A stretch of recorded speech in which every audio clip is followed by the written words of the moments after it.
지난 시간에는 우리가 오병이어 사건에 대한 기본적인 내용을 잠시 살폈다면, 오늘은 조금 더 깊이 있는 오병이어 표적이 지니고 있는, 그리고 예수님이 이 표적을 행하셨던 의도, 그 진위가 뭔지를 말씀을 통해 상고하기를 바랍니다. 예수님이 오병이어 표적을 행하셨을 때에 그 모습을 보았던 무리들이 있었죠. 그들이 생각하기를 14절에 보면, 그 사람들이 예수께서 행하신 이 표적을 보고 말하되 이는 참으로 세상에 오실 그 선지자라 하더라, 그렇게 말했습니다. 예수님이 오병이어 표적을 행하셨던 그것을 경험했던 무리들이 예수님의 모습을 보고 한 사람을 또 올렸는데, 그 한 사람은 구약에 말씀하셨던 오리라 했던 그 선지자, 그렇게 무리들은 예수님을 바라보고 판단했다는 거죠. 그러면서 15절에 가면 그 예수님을 억지로 붙들어서 그들이 원하는 임금으로 삼으려고 했던 내용이 본문에 있습니다. 그런 무리들의 생각을 주님이 아시고 그들의 원대로 임금이 되어지는 것이 아닌 도리어 그들 곁을 떠나시고 숨어버리시는 예수님의 모습을 오늘 본문 가운데 읽었습니다. 왜 예수님은 자신을 찾아왔고 주님을 열광했던 그들이 주님을 왕으로 삼으셨던 그 중심을 주님은 받아들이지 않고 숨으셨는가? 그 과정에 대해서 주님이 설명하시기를 26절, 27절에 이렇게 얘기하죠. 예수께서 대답하여 이르시되 내가 진실로 진실로 너희에게 이르노니 너희가 나를 찾는 것은 표적을 본 까닭이 아니요 떡을 먹고 배 부른 까닭이로다. 썩을 양식을 위하여 일하지 말고 영생하도록 있는 양식을 위하여 하라. 이 양식은 인자가 너희에게 주리니 인자는 아버지 하나님께서 인치신 자니라, 그렇게 말씀합니다. 소위 예수님께서 무리들을 떠나셨던 이유가 어디에 있느냐면, 그들은 표적을 본 까닭이 아니고 단지 떡을 먹고 배 부른 그 목적 때문에 그들이 나를 찾았다라는 겁니다. 정리를 하면 무리들이 예수님의 오병이어 그 표적을 보고 예수님을 그들의 왕으로 삼으려고 했던 그 의도, 그 진심 안에는 무엇이 의도된 것이냐면, 그들이 예수님을 왕으로 삼고 왕 대신 예수님을 통해서 그들 자신의 배를 배불리게 하기 위한 목적이었다라는 겁니다. 그래서 그런 생각을 주님은 아시고 피하시면서 그들의 생각에 대해서 주님이 어떻게 평가하시느냐면, 두 종류의 사람으로 주님이 구분하시죠. 한 종류의 사람은 썩을 양식을 위해서 일하는 사람, 그렇게 주님이 소위 주님을 찾으려고 주님을 왕으로 삼으려고 했던 그들의 진심을 보시고 썩을 양식을 위해서 일하는 사람, 그렇게 평가하셨고, 두 번째는 하나님으로부터 주시는 영생을 얻기 위한 인생으로 주님은 두 종류의 인생으로 주님이 구별하시는 것을 말씀을 통해 보게 됩니다. 그래서 오늘 주님은 이러한 과정을 이후에 제자들에게 다시 상세하게 설명합니다. 왜 예수님이 오병이어 표적을 행하셨는지, 그 표적에 대한 하나님의 진위가 뭔지를 설명했을 때에 어떤 결과가 나타났느냐. 66절에 이렇게 기록하죠. 그때부터 그의 제자 중에서 많은 사람이 떠나가고 다시 그와 함께 다니지 아니하더라.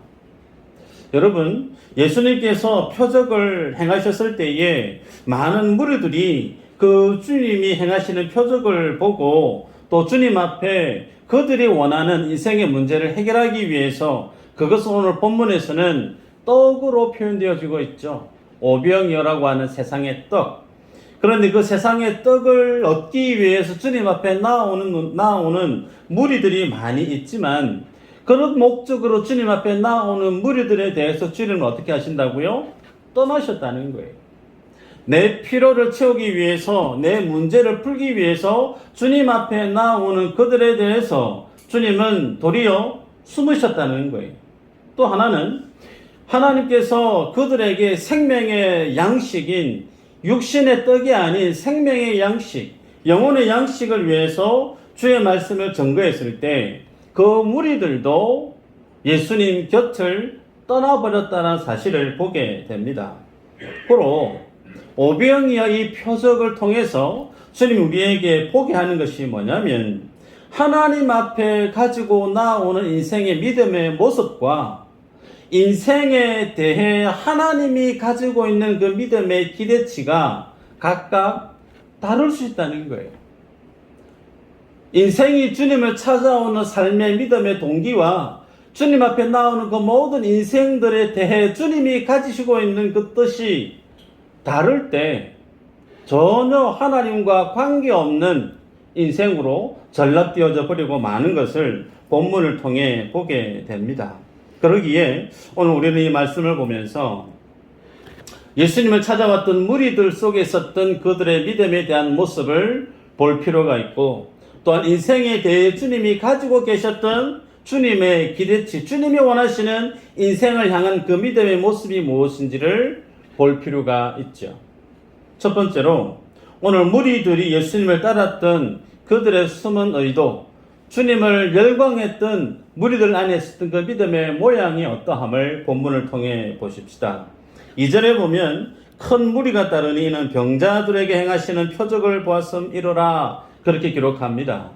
무리들이 예수님을 열광하고 따라갔던 이유는 많은 병자를 고치셨던 예수님의 기적, 그것을 보고 오늘 본문에 그것을 표적 그렇게 표현하고 있는데, 그것을 보고 정말 대단한 분이시구나, 예수님이 훌륭한 분이시구나, 능력의 주의 종이시구나, 정말 전에 들었던 그 내용이 참인지 진짜인지, 그래서 궁금증으로 군중 심리로 주님을 찾아왔다는 거예요. 그런데 찾아와서 주님 앞에 서 있었는데 예수님께서 자기들이 보는 눈앞에 오병이어 표적을 행하시는 거예요. 주님이 축사하시고 떡을 나누어 주는데 몇 바구니가 남았다고요? 12바구니가 먹고도 남았다는 거예요. 놀라운 그 일들을 경험했던 무리들 마음속에는 당연히 예수 그리스도에 대한 열렬한 어떤 그런 뜨거운 감동 혹은 대단한 하나님의 사람에 대한 그런 기대치 분명히 있었습니다. 그래서 그들은 예수님에 대해서 어떻게 바라보았느냐면 구약에서 오리라 했던 그 선지자, 그렇게 그는 예수님을 오리라 했던 선지자로 보았다는 거예요. 그러면 오리라고 했던 그 선지자는 어떤 인물인가, 어떤 말씀인가 보면요, 신명기 18장 15절이죠. 말씀을 보면 내 하나님 여호와께서 너희 가운데 내 형제 중에서 너를 위하여 나와 같은 선지자 하나를 일으키리니 너희는 그의 말을 들을지니라. 신명기 18장 15절 말씀은 모세가 이스라엘 백성들에게 하나님의 말씀을 마치 유언처럼 남기는 말씀인데 어떤 약속이죠? 나와 같은 선지자가 올 것이다. 나와 같은 선지자가 오면 너희들은 그의 말을 들어야 돼 라고 주님이 말씀합니다. 자, 그러면 모세는 어떤 선지자적 삶을 살았는가? 잘 아시죠? 애굽이라고 하는, 이집트라고 하는 초강대국 그 소나기에서 이스라엘 백성들을 구원해내었던 민족의 해방자, 이스라엘 민족의 지도자였습니다. 그죠? 그래서 오늘 본문에 있는 이스라엘 백성들도 비슷한 상황이죠. 로마라고 하는 그 제국 안에 자유가 억압되어져 있는 그런 어떤 지배를 당하고 있는 그 상황 속에서 그들은 모세와 같은 지도자, 소위 예수님이 모세와 같이 애굽에서 그들을 구원해냈던 것처럼 로마라고 하는 큰 강대국 그 소나기에서 유대를 다시금 독립시켜 줄 수 있는, 그래서 강력한 힘을 지니고 정치적인 메시아, 군사적인 메시아, 더더욱 나아가서 우리로 하여금 배불리게 만들어주는 경제적 번영을 일궈내는 왕과 같은 지도자, 그렇게 그들은 예수님을 바라봤다는 거예요. 여러분, 이 모습이 예수님을 따라다녔던 당대 일반적인 모든 유대인들 속에 있었던 구원관이었다는 거예요. 구원관. 그래서 이들에게 있어서의 구원은 철저히 현세적이고 물질적이고 그리고 정치적인 이 세상에 국한되어져 있는 구원에 대한 생각으로 모든 유대인들이 그렇게 그 생각을 갖고 살았다는 겁니다. 그런데 그런 생각으로 주님을 쫓는 그 무리들에 대해서 주님이 가지고 있는 기준은 무엇이었던가? 썩을 양식을 위해서 일하는 사람들이다 라고 주님이 정의합니다. 그러기에 그들에게 주님이 썩을 양식이 아닌 썩지 아니할 영생하도록 하는 하나님의 생명, 하나님 주시고자 하는 그 영생, 그 구원을 그들에게 풀어서 말씀을 전해 주었음에도 불구하고 썩을 양식을 위해서 살았던 그들은 도리어 주님 곁을 다 떠나가 버렸다라는 것이 읽었던 내용이죠. 그러기에 여러분, 이 말씀을 보면서 이스라엘 백성들이 주님 앞에 들고 나아갔던 그 믿음의 저변 안에는 그들이 생각하고 있었던 구원관이 있었다는 거예요. 그러나 예수님이 그들에게 주고자 했던, 하나님이 그들에게 주고자 했던 그 구원의 내용은 똑같은 구원이라고 하는 표현으로 표현되어질지라도 그 구원이라고 하는 의미가 지니고 있는 뜻이 서로 달랐다는 겁니다. 여러분 한번 여쭤볼까요? 여러분들이 예수님을 믿으시면서 예수를 믿으면 교회 출석하고 신앙생활 잘하면 내가 예수님을 믿어 구원을 얻는다 라고 하는 이 구원에 대한 진리를 다 아시고 아멘으로 화답하시는 줄 압니다.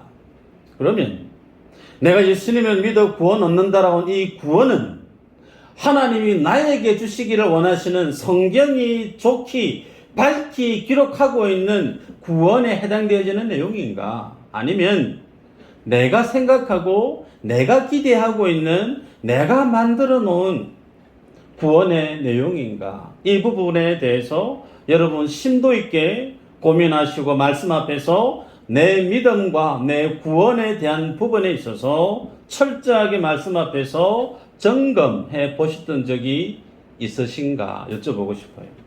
여러분, 이 부분을 명확하게 하지 않으면 우리들은 주님 앞에 나아갈 때 주님이 우리를 떠나버리실 수가 있다는 거예요. 오늘 본문처럼. 혹은 주님이 가지고 계셨던 구원의 진리의 분명한 팩트에 대한 내용을 들고 우리에게 나올 때 내가 기대했던 내용이 아니고 내가 바랬던 내용이 아니면 도리어 교회 문을 열고 나가버리는 분도 있을 수 있다는 거예요. 그러기에 본문 속에 이스라엘 백성들이 지녔던 그 믿음에 대해서 먼저 보도록 하십시다. 이들은 예수님을 오리라고 했던 모세와 같은 선지자로 보았습니다. 그래서 그들에게 있어서의 모세는 애굽에서부터 그들을 구원시켜 주었던 메시아에 해당되어지는 지도자였습니다. 모세가 어떻게 그들을 구원했죠? 애굽의 소나기에서 그들을 끄집어냈고 홍해 바다를 건넜습니다. 그리고 광야에서 40년 넘게 그 생명부지의 그 땅에서 먹거리를 그리고 살아갈 수 있는 토대를 만들어 주었던 그들의 왕 같은 선지자적 사명을 감당했던 인물이 모세였단 말이에요. 마치 모세가 그렇게 살았던 것처럼 예수님도 뭐 했다는 걸까요? 모세와 비슷하게 사셨다는 겁니다. 예수님도 갈릴리 바다 위를 걸으셨어요. 뚜벅뚜벅 걸으셔서 제자들이 있는 그 배 위에 올라가셨습니다. 수많은 병자들을 고쳐주셨을 뿐만 아니라 오늘 본문에 있는 무리들은 그들이 보는 눈앞에서 마치 하늘에서 만나가 떨어지는 것처럼 바구니에서 계속해서 쉼없이 하나님의 떡을 나누어 주어도 부족함이 없는 놀라운 하나님의 나의 굶주린 배를 채워주셨던 마치 모세가 행했던 기적과 비슷하게 주님도 그러한 사역을 감당했다는 거예요. 그래서 그들 눈에는 오리라고 했던 메시아가 바로 예수라고 하는 청년이 아니겠는가 그렇게 봤다는 겁니다. 그런 그들에 대해서 주님은 참 하나님이 주시고자 하시는 것이 무엇인지를 말씀합니다. 요한복음 8장 31절 이후로 이렇게 기록하죠. 그러므로 예수께서 자기를 믿은 유대인들에게 이르시되, 보십시오. 예수께서 자기를 믿은 유대인들에게 믿었다는 거예요. 너희가 내 말에 거하면 참으로 내 제자가 되고 진리를 알지니 진리가 너희를 자유롭게 하리라. 그들이 대답하되 우리가 아브라함의 자손이라 남의 종이 된 적이 없거늘 어찌하여 우리가 자유롭게 되리라 하느냐. 예수님을 믿은 무리들을 향하여서 주님이 그들에게 말씀을 주시는 오늘 본문 읽었던 본문의 내용은 진리가 너희를 자유롭게 한다 라는 말씀을 줬단 말이에요. 그랬더니 이 진리는 무엇에 대한 표현이냐면 구원에 대한 또 다른 표현이에요. 그런데 진리가 너희를 자유롭게 할 것이다 말 안의 의미는 지금 주님의 눈앞에 있는 그 주님을 믿는 무리들은 진리가 없다는 거예요. 자유가 없다는 거예요. 어딘가에 속박이 되어 있고 어딘가에 묶여있는 존재였다는 겁니다. 그래서 그 묶여있고 속박되어져 있는 그 죄의 사슬을 주님이 풀어주겠다라고 지금 주님이 생명의 진리의 말씀을 전하고 있어요. 그런데 그 말씀을 전해 들었던 무리들의 반응이 뭐냐면 우리는 아브라함의 자손이야. 우리가 남의 종이 된 적이 없는데 왜 우리를 진리로 자유롭게 한다고 얘기하느냐. 소위 예수님이 내가 너희에게 자유를 주겠다라고 말씀하고 있는데 그 말은 내가 너희에게 구원을 주겠다라고 말씀하고 있는데 무리들은 나가 지금 구원이 필요하고 없다는 거예요. 나는 이미 구원받았다는 거예요. 왜? 나는 아브라함의 후손이라는 거예요. 유대인들은 선민 사상이라고 하는 것이 있었죠. 그래서 내가 유대인이고 아브라함의 후손이면 내 영혼은 이미 하나님으로부터 구원을 확증받은 상태라는 거예요. 그래서 나는 지금 영혼에 대한 구원에 대한 필요가 없다는 겁니다. 그러니 예수님이 그들에게 구원에 대한 진리를 전할 때 한 귀로 듣고 한 귀로 헐려버렸다는 겁니다. 여러분, 이들에게 있어서의 구원은 좀 전에도 말씀을 드렸지만 현세적인 구원이라는 거예요. 내 영혼은 이미 구원받았기 때문에 영혼의 문제 말고 지금 내가 이 땅에 살아가고 있는 현실의 문제를 해결해 줄 수 있는 메시아가 필요하다라는 겁니다. 여러분, 심지어 예수님의 제자들조차도 마찬가지 아니었습니까? 주님의 십자가 지시고 부활하셨을 때 그들에게 나타났을 때 제자들이 묻죠. 예루살렘을 회복하심이 이때니까. 심지어 주님과 함께 3년 이상 동거동락을 했던 부활하신 주님을 봤던 제자들조차도 그들의 구원과는 무엇으로 표현되어지느냐면 예루살렘의 회복, 이 세상에서의 회복, 물질 세계에서의 문제 해결, 소위 잘 먹고 잘 살 수 있게 만드는 이스라엘의 회복이 그들이 가지고 있었던 구원관이었다는 겁니다. 여러분, 그래서 주님은 그들이 가지고 있는 그들의 구원이 잘못되어졌음을 지금 쉼없이 뭐 하시냐면 표적을 통해서 가르치시고 있는 겁니다. 그러면 주님이 그들이 주고졌던 구원은 어떤 구원인가 볼까요? 요한복음 6장 35절 한번 읽어보십시다. 시작.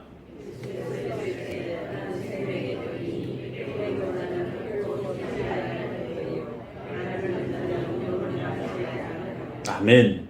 나는 생명의 떡이다 그랬죠. 또 하나 볼까요? 요한복음 6장 53절 시작. 내가 진실로 진실로 너희에게 이르노니 인자의 살을 먹지 아니하고 인자의 피를 마시지 아니하면 너희 속에 생명이 없느니라. 예수님께서 자신을 생명의 떡이다 라고 얘기하시고 나를 먹어야 된다. 그래야 너희 안에 생명이 있다. 내 살을 먹지 않고 내 피를 마시지 않으면 너희 속에 생명 없다. 주님이 그렇게 말씀하십니다. 그래서 주님이 친히 내 살을 먹어라 내 피를 마시라 말씀하시는데 이 말씀을 문자적으로 해석하면 나를 지금 식인종이 되라고 얘기하시는 건가, 그렇게 여겨질 법하죠. 여러분, 그 말씀이 아니죠. 이제 예배 끝나고 나면 점심 식사를 할 것이고 조금 있으면 출석 맞이 진수성찬을 여러분들 동일하게 대하게 될 텐데 그 식사를 차려놓으면 맛있게 식사를 어떻게 해야 되죠? 먹어야 되죠. 예. 내 입 밖에 있는 것들을 내 입 안으로 가져오게 되어지면 어떤 결과가 일어나죠? 저처럼 배가 나와요. 살이 쪄요. 뭘 뜻할까요? 음식이 있는데 그 음식이 내 안에 들어왔어요. 들어온 그 음식은 내 피가 되고 살이 되고 뼈가 돼요.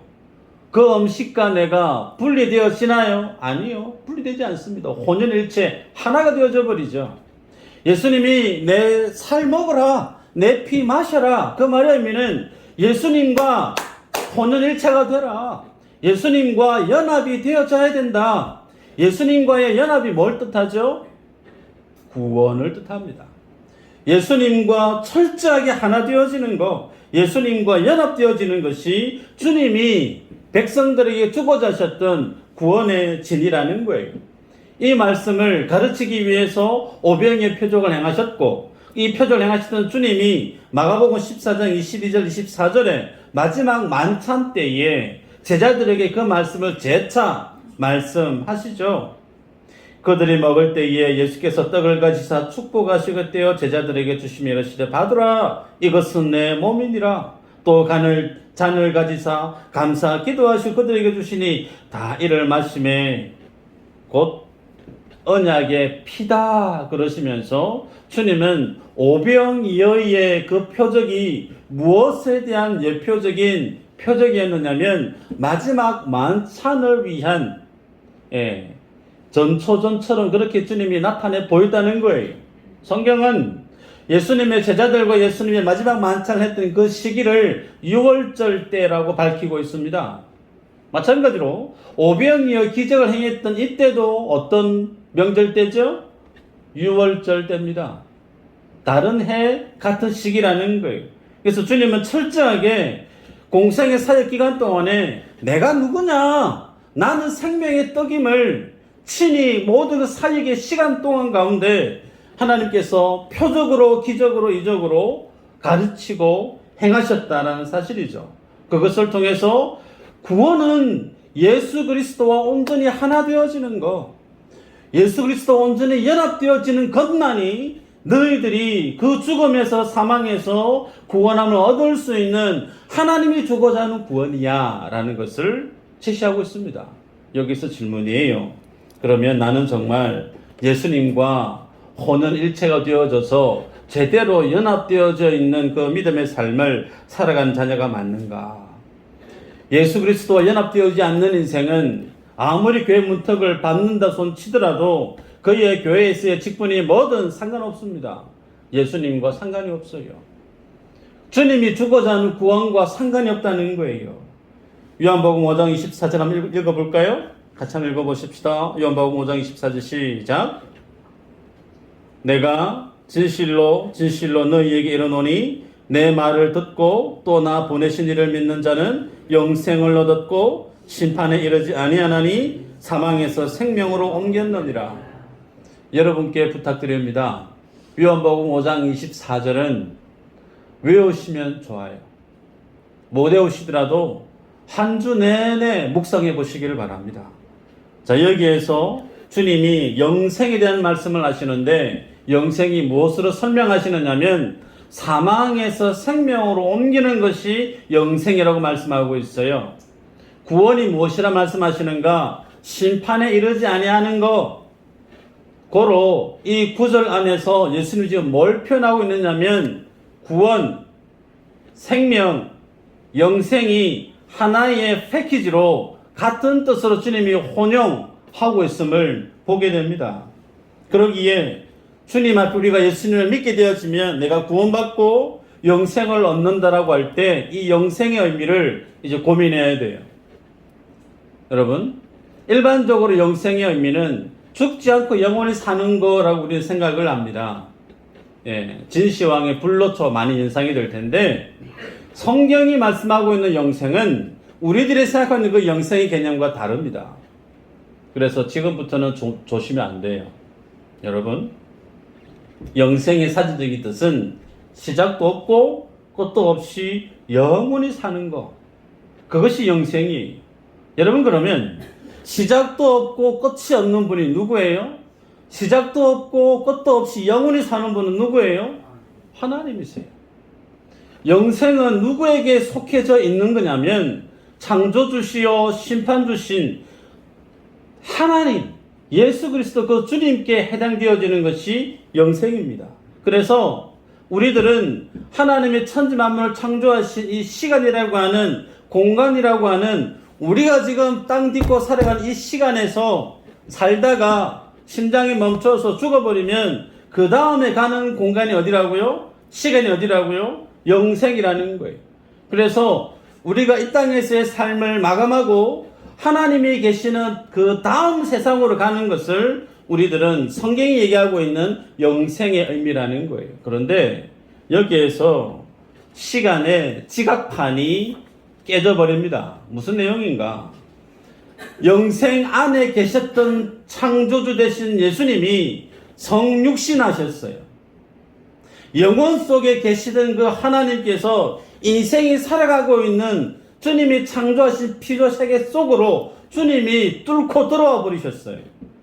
그래서 이 세상 안에는 이 세상에 살아가는 생명도 있고 이 세상 안에 주님이 성육신 하심으로 인해서 우리가 살아가는 이 세상 속에 영생도 주님이 함께 공존하게 만드셨어요. 그들이 누구죠?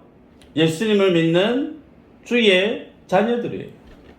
그래서 이 세상 속에는 이 세상 속에서 살아가는 인생이 있고 동일한 맥락이지만 이 세상 속에 예수님을 믿음으로 인한 하나님의 생명을 지닌 자가 살아가고 있는 소위 영생을 죽지 않고 이 땅에서부터 하나님의 영생에 참여하고 있는 주의 백성들이 있다는 거예요. 여러분, 그러면 여기에서 영생은 이 세상에서의 삶이 다 끝나고 난 다음에 영원한 하나님이 계신 그 시간 속으로 들어가는 것이 영생이라 얘기했는데 반대로 주님이 이 세상 속으로 뚫고 들어와 버리셨어요. 그 속에서 우리도 주님을 믿는 믿음의 자녀가 되었고 내 안에도 뭐가 있다는 거예요? 영생이 있다는 거예요. 아멘인가요? 영생을 지닌 자는 어떤 존재인가? 이 세상에서 시간이 끝나버린 존재입니다. 영생이 내 안에 예수님을 믿음으로 구원의 결과물로 주님에게 주셨다면 나는 이 세상에서 끝난 존재라니까요. 예수 믿는 사람은 이 세상에서 그러면 죽은 자라는 거예요. 여러분, 죽은 사람에게 범죄에 대한 재판을 할 수 있습니까? 없습니다. 왜? 그 사람은 죽어버렸으니까. 아무리 소송 문제가 많아도 그 사람이 죽었다라고 하면 사건 종료가 되어버리죠. 율법에 대한 의미가 거기에 있다는 거예요. 내가 죄에 대해서 죽었다라고 하는 것은 나라고 하는 사람은 내 안에 하나님의 생명을 덧입은 영생을 지닌 자이기 때문에 나라고 하는 사람은 예수 안에 있는 사람은 이 세상에서 죽어 없는 존재라는 거예요. 그래서 이 땅 가운데 예수 믿는 성도들은 이 땅에서 영원한 삶을 지금부터 살아가고 있다는 거예요. 아멘인가요? 이게 예수 믿는 사람이 이 땅 가운데 살아가는 구원받은 자로서의 삶의 모습이라는 거죠. 그런데 여기에서 이제 우리의 실질적인 모습들이 폭로됩니다. 뭐냐면 하나님의 생명을 지닌 자는 이 땅에서 속한 사람이 아니에요. 영원한 하나님의 나라에 속한 하늘의 시민이란 말이에요. 그러면 이 땅에서의 가치들은 하나님 앞에 의미가 있는가? 의미 없어요. 이 땅에서의 그 삶은 주님 앞에 아무런 의미가 없는 거예요.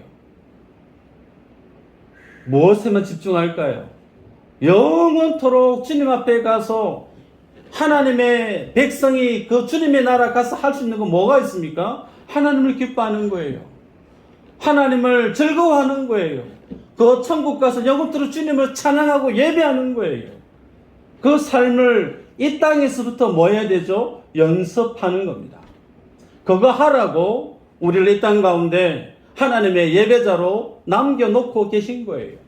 그런데 우리 안에 어떤 모습이 있느냐?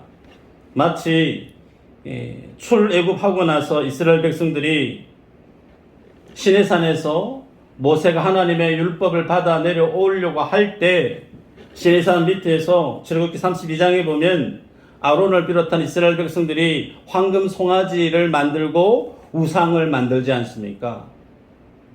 그때 우상을 왜 만들었느냐? 정확하게 표현이 이렇게 기록되어져 있습니다. 1절에 백성이 아론에게 이르러 말하되 일어나라 우리를 위하여 우리를 인도할 신을 만들라. 이 모세 곧 우리를 애굽 땅에서 인도하여 낸 사람은 어찌 되었는지 알지 못함이니라. 우리를 위하여. 여러분, 하나님의 생명이, 하나님의 영생이 내 안에 확연하게 하나님의 나로 내 안에 일어서지 않는 인생에 드러나는 문제가 뭐냐면 항상 나가 중심이에요. 우리를 위하여. 우상 숭배는 황금 송아지 만들어서 그 앞에서 절했다고 하는 것이 우상 숭배가 아니에요. 본질적인 의미는 하나님을 예배하기보다 나를 예배하고 나를 위하고 내가 성공해야 되고 내가 잘 돼야 되고 내가 기뻐야 되고 모든 것이 나 중심에 살아가는 그 인생은 하나님의 영생을 소유할 수가 없다는 거예요. 철저하게 예수 믿는 사람은 영원한 하나님의 생명을 지닌 자는 무엇을 향해 살아가게 되어지는가? 하나님의 영광을 위해서, 그분의 뜻을 위해서 거기에 열광하고 거기에 열망하고 거기에 삶의 목적을 두고 살아가는 인생으로 산다는 겁니다. 여러분, 말씀을 맺는데요, 예수님의 제자들이 이 진리를 몰랐습니다. 그러나 성령이 임하고 나니까 제자들이 예수님이 공생의 사역기간에 가르쳐 주었던 그 모든 복음에 대한 비밀을 환히 깨닫게 되어졌어요. 이 진리를 몰랐을 때는 십자가에 달리시는 그 주님을 바라보고 십자가에 달린 주님을 구원해내기 위해서 구출대를 만든 것이 아니고 다 뿔뿔이 도망가 버렸죠. 그런데 그들이 성령 임하고 나니까 어떤 결과가 있었죠? 하나같이 죽음의 자리를 향해서 자기 발로 뚜벅뚜벅뚜벅 걸어 들어갑니다.